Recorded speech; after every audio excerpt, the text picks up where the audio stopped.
Bueno, pues vamos a comenzar, lo vamos a hacer hablando con nuestro Padre, con Dios. Vamos a pedirle que nos dirija esta mañana y que nos ayude y nos guíe en nuestra alabanza a Él. Padre Celestial, gracias por la oportunidad que tenemos esta mañana de estar aquí. Te pido que abras nuestro corazón, nuestro entendimiento, Señor, para ser sensibles a tu palabra, a tu voz. Señor, sensibilízanos ante lo que nos tienes que decir. Señor, y si hay alguien que no te conozca esta mañana, que pueda hacerlo, Señor, que tu Espíritu Santo obre en nosotros, en todos nosotros, Señor, para que la gloria sea solo para ti, Señor. Amén. Bueno, en una época de mi juventud, yo he sido joven también algún día, la verdad es que uno piensa y dice, pues ya hace tiempo, que era joven. Algunos más que otros, Cuando tenía unos 20 años, más o menos, aproximadamente, formé parte de un grupo de personas que íbamos a predicar el Evangelio a prisión. Íbamos a predicar el Evangelio a los presos. Fue una gran experiencia para mí, aprendí muchas cosas, ¿no? La sensación amarga que tienes cuando se cierran las puertas de hierro detrás de ti es cierta, Tienes esa sensación, una sensación rara. Y eso que yo sabía que dentro de un par de horas iba a salir, pero bueno, en tu mente siempre estás pensando, bueno, oye, ¿y si se olvidan de que yo estoy aquí? Porque tú dejas el DNI a la puerta, pero dice, oye, ¿y cuando sales? Dice, no, tu DNI no está. Estas cosas siempre las tienes en la cabeza cuando entras y cuando vas a salir, ¿no? Siempre tienes la extraña sensación de que a lo mejor se olvidan de ti. Bueno, allí conocí a gente, iba a decir interesante. Sí, alguna interesante. Pero bueno, conocí a traficantes, conocí a ladrones, conocí a violadores, conocí a gente militante dentro de grupos terroristas, conocí a asesinos. Uno de los que más me impactaron fue un hombre, del cual no voy a decir su nombre, que asesinó a su familia. Y allí dentro era consciente de la barbaridad que había hecho. Era consciente, tremendamente consciente de lo que había hecho. Después de la reunión que teníamos con todos los presos, cantábamos, como os podéis imaginar, había gente de etnia gitana y tocaba muy bien la guitarra, hacíamos unos cultos muy, muy movidos. Después de las reuniones, teníamos la oportunidad de pasear por el patio con alguno de los presos, ¿no? Y a veces pues aprovechábamos para seguir hablando de lo que habíamos estado viendo o simplemente escuchando sus necesidades, ¿no? Y recuerdo pasear con él, con este hombre, y explicarle que Dios quería perdonarlo. Dios a él quería perdonarlo. Y de hecho, el hecho de que yo estuviera hablando con él de estas cosas era un indicativo de que Dios estaba buscándole. Pero él me decía, Dios no puede perdonar lo que yo hice. Es imposible. Lo que yo hice es imperdonable. Claro, él no se podía perdonar a él mismo lo que él había hecho. No se podía perdonar. Pero Dios sí podía hacerlo. Dios puede hacer absolutamente cualquier cosa. Piensa en lo más macabro y horroroso que tu mente pueda concebir o que alguien pueda hacer, lo peor, lo más macabro, lo más malvado, y Dios es capaz de perdonar a esa persona si esa persona busca ese perdón. Vamos a ver un texto en el que se nos muestra a dos personas sin ningún tipo de esperanza,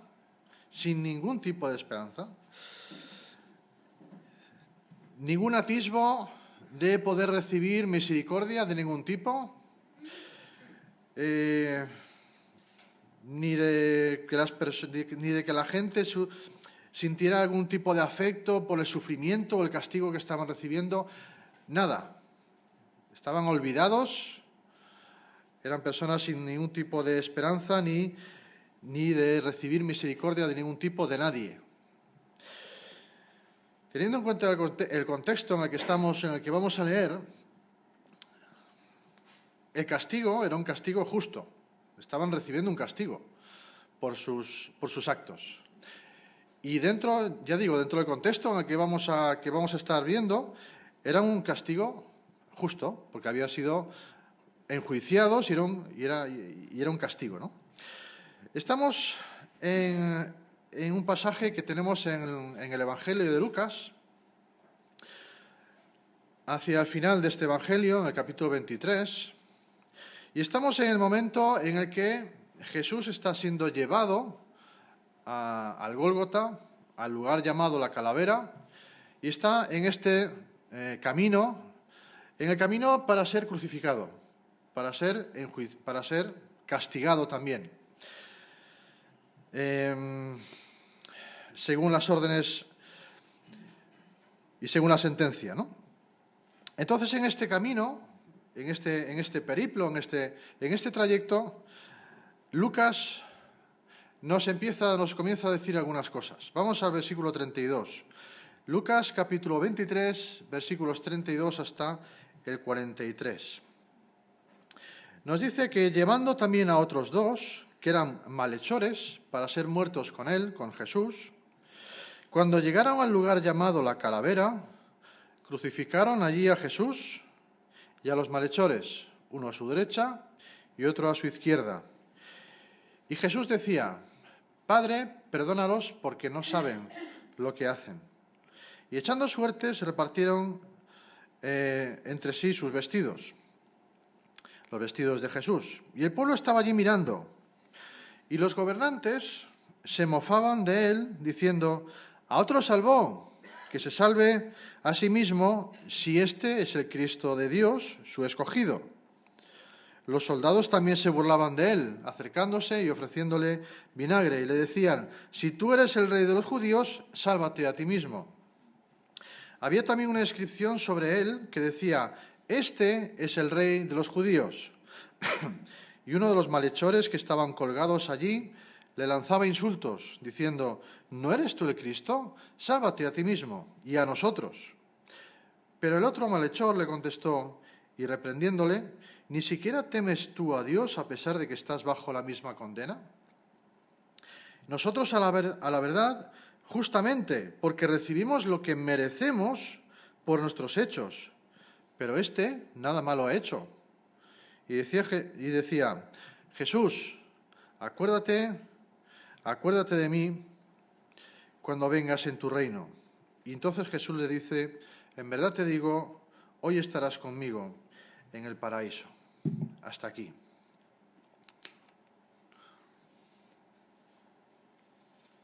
Bueno, cuando vemos esta escena, a menudo idealizamos lo que allí ocurría.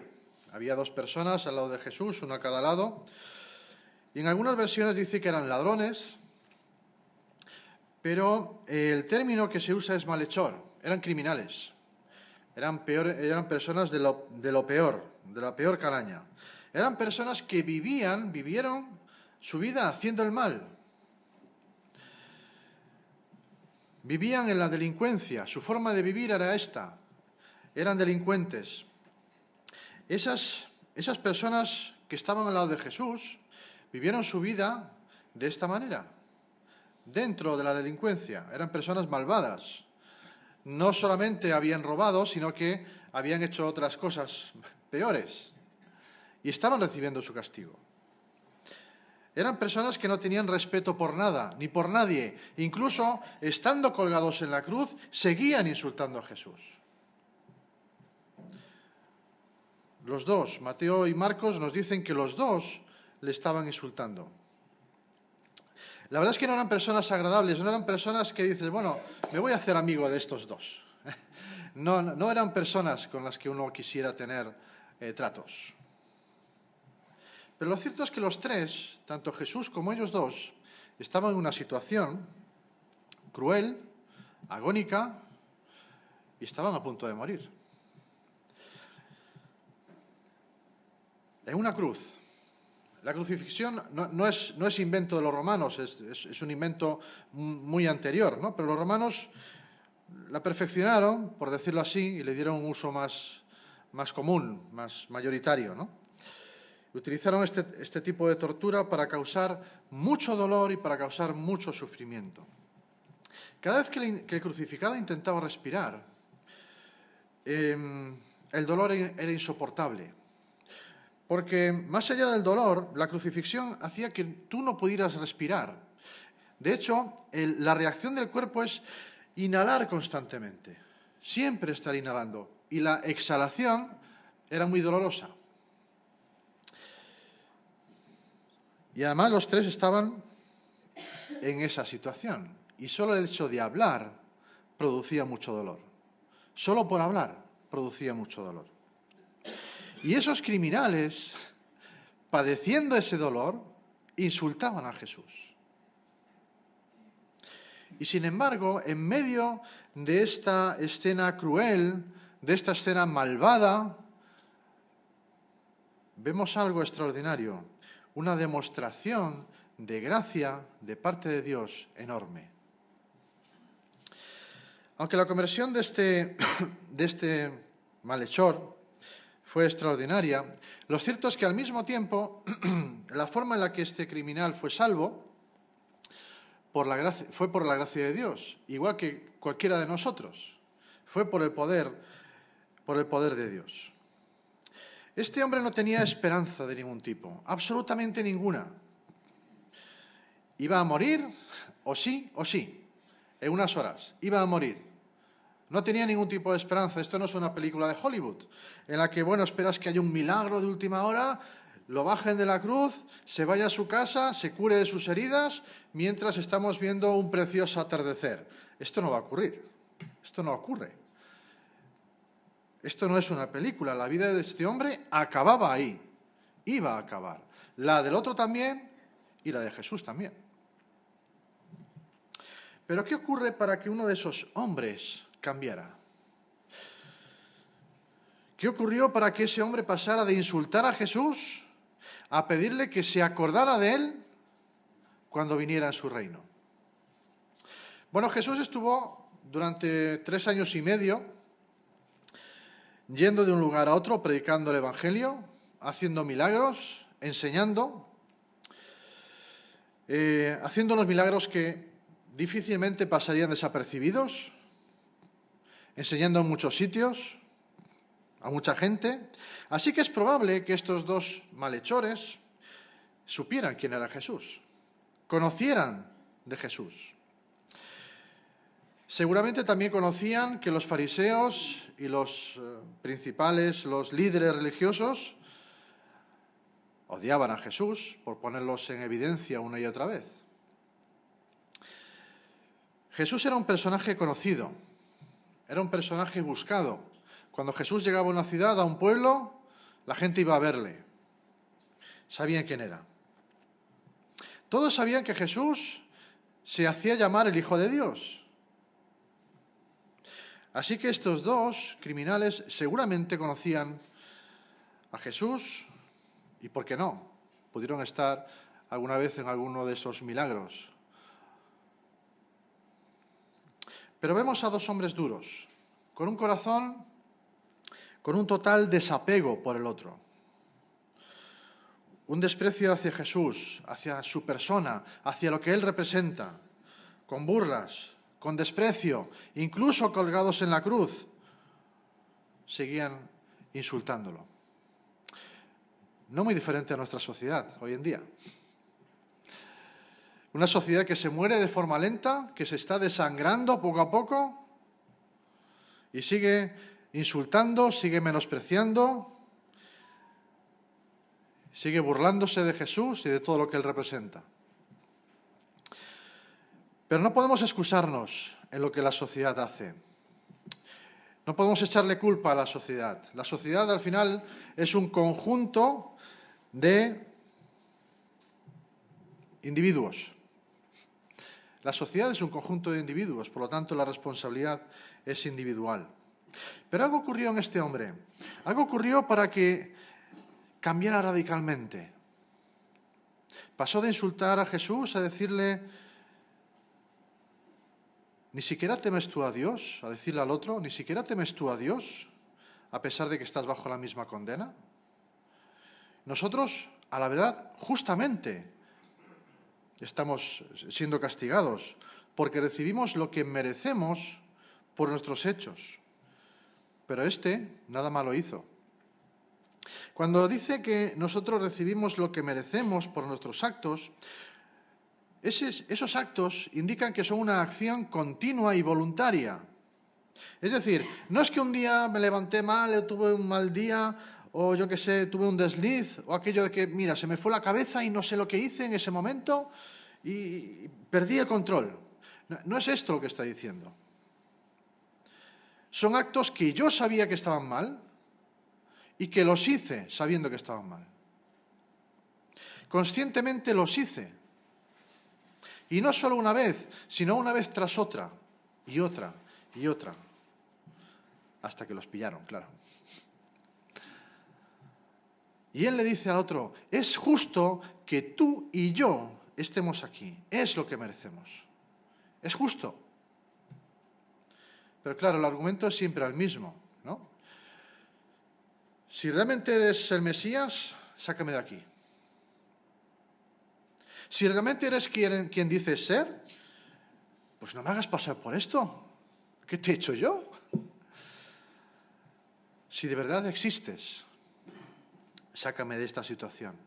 ¿Cuántas veces le hemos dicho esto a Dios?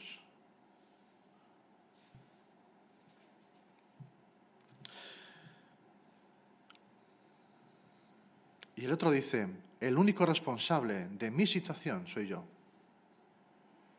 Mis actos, mi forma de vivir me trajeron hasta aquí. Eso no es responsabilidad de Dios, es mía. Y lo que este hombre alcanzó a ver es que no solo estaba condenado por la ley humana, estaba condenado, iba a morir, sino que también lo estaba por la ley de Dios. También iba a morir por la ley de Dios. El Dios que vemos en la Biblia y del que nos gusta hablar mucho es, bueno, Dios es amor, ¿no? Todo felicidad. Y es verdad, pero no es menos verdad lo que el salmista David dice en el Salmo 7, versículo 11, Dios es juez justo y un Dios que se indigna cada día contra el impío. Es la idea de que Dios aborrece todo aquello que el impío, el pecador, el rebelde hace y que lo convierte en eso. Siente una tremenda indignación por eso. Es algo que Dios no puede ver y lo aborrece. Dios es amor, sí, pero es incompatible con la maldad. Y Él no se toma a la ligera esto. No se lo toma a la ligera. Y si por alguna razón crees que no va contigo, que, bueno, tú no eres malo, no estás en la cárcel, no has cometido ningún delito, no eres como ese criminal de la cruz, ¿cómo nos vamos a comparar con él, no? Pero déjame decirte qué dice la Biblia acerca del ser humano, sin excepciones. Pablo, escribiendo a los cristianos en Roma, en el capítulo 3 les dice, no hay justo ni uno. No hay quien entienda. No hay quien busque a Dios. Todos se han desviado. A unas se hicieron inútiles. No hay quien haga lo bueno. No hay ni siquiera uno. Y eso abarca a toda la humanidad, tú incluido. Y 6 versículos después, más adelante, les dice Pablo, no hay temor de Dios delante de sus ojos. Y esa es la esencia de nuestra rebeldía contra Dios. Me gustaría hacerte una pregunta. Bueno, intenta responderla con sinceridad. Sé sincero y sincera. Lo más que puedas. No te ocultes nada. No voy a pedir que lo respondas en alto. Si no, piénsalo para ti y tú responde lo más sinceramente que puedas, ¿no? ¿Cuál es el peor pecado que has cometido en tu vida? Piensa, ¿qué es lo peor que has hecho? ¿Cuál es el acto más malévolo que has cometido? Y que pudieras decir, bueno, si hay algo que me pueda alejar definitivamente de Dios, es esto. Piénsalo. ¿Ya lo tienes? ¿No? Sé que has hecho cosas malas, ¿eh? ¿Ya? ¿Más o menos tienes lo que... eso? Pues eso que has pensado y que has hecho y sabes que lo has hecho, no es lo peor que has hecho. El peor pecado que has cometido es violar el mayor y más importante de los mandamientos. Dice Jesús que el mandamiento más importante es: amarás al Señor tu Dios con todo tu corazón, con toda tu alma y con toda tu mente y con todas tus fuerzas. Le amarás con todo lo que eres. Y eso es algo que ningún ser humano jamás en toda la historia de la humanidad ha podido hacer ni hará. Ni Moisés, ni Abraham, ni José, ni Pablo, ni Pedro. Es igual, busca a la persona más santa que te puedas encontrar,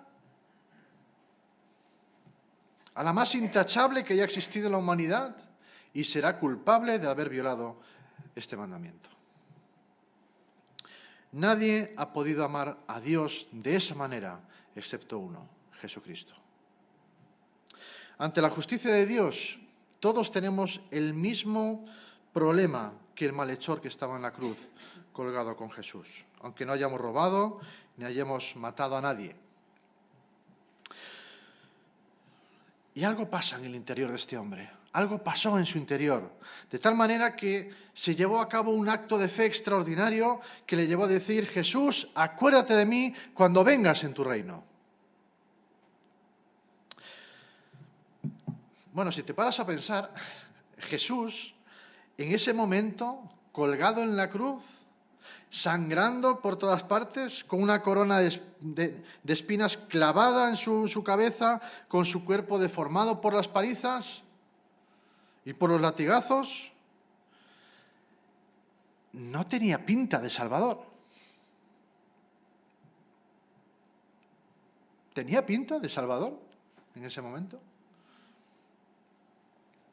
No tenía ningún tipo de atractivo. Los dos estaban colgados en la cruz, los dos estaban agonizando. Y sin embargo, este hombre se dirige como puede a Jesús y le pide que se acuerde de él cuando regrese a establecer su reino. Cuando vuelva ya no como siervo, sino como rey. Qué tremenda transformación espiritual sufrió este hombre. Qué tremendo. La transformación que experimentó este hombre es tan profunda que cambia absolutamente todo de ti. Hace que te vuelvas de tu forma de vivir, de una vida que la vives para ti, en la que el más importante eres tú, una vida que la vives para tu propia satisfacción y pasas a vivir para ese que está colgado en la cruz, para el Rey, para su gloria, para hacer su voluntad. Y eso es algo que tú no puedes provocar. Eso es una acción directa de Dios. Es un auténtico milagro que se realiza en tu vida. Y ese hombre se dio cuenta de algo que Pablo después escribiría unos años después a los cristianos en Roma. Les dice: la justa retribución por tu rebeldía contra Dios es muerte. Y se dio cuenta de esto. No está diciendo que si pecas, bueno, vas a morir. Tú has pecado y no estás muerto, ¿verdad? Aquí habla de un estado permanente. Tu estado natural es un estado de muerte. Un estado que te mantiene alejado permanentemente de Dios. Y Dios le mostró a este hombre cuál era la verdadera situación más allá de la crucifixión. Acuérdate de lo que le dijo al otro malhechor: tú y yo estamos aquí porque lo merecemos. Pero este no hizo nada malo. Entendió que estaba allí de forma justa, condenado a morir en una cruz, pero que Jesús no. Jesús no tenía que estar allí. Era inocente y no tenía que morir. Era tremendamente injusto que Jesús muriera por algo que hice yo, y sin embargo allí estaba. Pero tú y yo somos culpables. Merecemos lo que nos está pasando. Merecemos estar bajo esta condenación. Y le reprocha al otro malhechor que le eche la culpa a Jesús por algo que solo es responsabilidad suya. Siempre hacemos lo mismo. La familia, las circunstancias, la sociedad, el trabajo. Le echamos la culpa a todo lo demás, menos a mí mismo. Pero cuando Dios convence a una persona de su propio pecado, de una manera real, deja de echarle la culpa a los demás y sabe que el culpable es Él. Lo sabe. Sabe que solo tú eres culpable de tu propio pecado, eres responsable de ello. Y de repente comprendió el gran peligro en el que estaba. No solo un peligro de muerte inminente, sino que ¿qué iba a pasar después? Sabía que iba a morir, pero ¿y después? ¿Y después de la muerte? ¿Qué va a pasar? Fíjate que su oración no se centra en lo que ocurre a su alrededor. No le dice, Jesús, que acabe ya pronto, ¿no? Que estoy sufriendo mucho. O Jesús, no sé, inventa algún tipo de anestesia, algún fármaco que mitigue este dolor. No dice nada de esto. Él estaba mirando más allá del dolor, más allá del sufrimiento, más allá de su propia muerte. Vio la necesidad de ser salvado y se dirigió al único que podía hacerlo y lo tenía a su lado. Se vio a sí mismo como una persona que realmente merece ese castigo y merece el infierno y ser condenado bajo la justicia de Dios. Y Dios abrió su mente para que pudiera ver esta verdad y poder ver la gloria de aquel que estaba siendo crucificado a su lado, a Jesús. Jesús, acuérdate de mí cuando vengas en tu reino. Reconozco que tú eres el Rey. Reconozco que a pesar de estar ahora en una cruz, algún día ocuparás el trono y eres el Rey. Y cuando eso ocurra, acuérdate de mí. Estoy seguro de que este hombre sabía qué implicaba llamar a Jesús Rey y llamarle Señor. Seguro, lo más probable es que de niño hubiera ido a la sinagoga, hubiera escuchado, estudiado lo que nosotros tenemos como el Antiguo Testamento. Pero Dios le reveló que Jesús estaba dispuesto a salvarlo, que Jesús quería salvarlo. Acababa de escuchar cómo pedía perdón por los que le llevaban a la cruz, por los que le estaban llevando a la muerte. Acababa de escuchar cómo pedía perdón por ellos. Acuérdate de mí. Este hombre no vivió lo suficiente como para que se pudieran ver los frutos de su conversión. No tuvo la oportunidad de ser miembro de ninguna iglesia. No se bautizó. Esto tampoco no es excusa para no hacerlo. No tuvo la oportunidad de tomar el pan y el vino en memoria de Jesús, de su sacrificio. No predicó el Evangelio. No pudo servir a los demás. Y sin embargo, 2000 años después, tú y yo estamos viendo su testimonio. Dentro de 2000 años, ¿alguien hablará de ti? ¿Qué crees?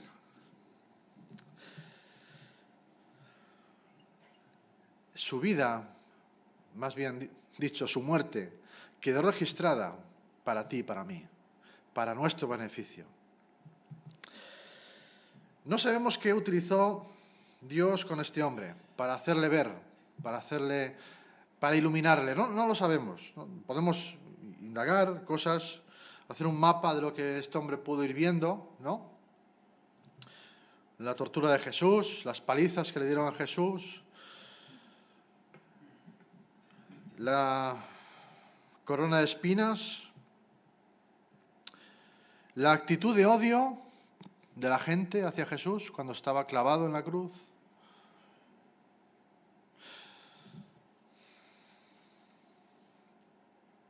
La mansedumbre inexplicable de Jesús en la cruz, pidiendo perdón por aquellos que le estaban matando.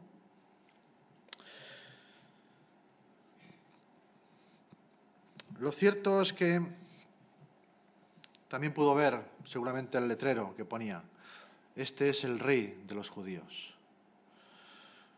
Y la mente de este hombre se iluminó de tal manera que vio en Jesús al verdadero rey. Un hombre que no tenía la más mínima esperanza de vivir, de salvación, un malhechor moribundo que no solo vivió una vida de auténtica maldad, también estaba muriendo en auténtica maldad. Estaba colgado al lado de Jesús, Jesús colgado en la cruz, sufriendo un dolor espantoso, y mientras Jesús estaba en esa situación, seguía trabajando en el corazón de ese hombre. Colgado en esa cruz y a punto de morir, fue capaz de pasar por encima de todos los obstáculos que pudiera haber y salvar a ese hombre.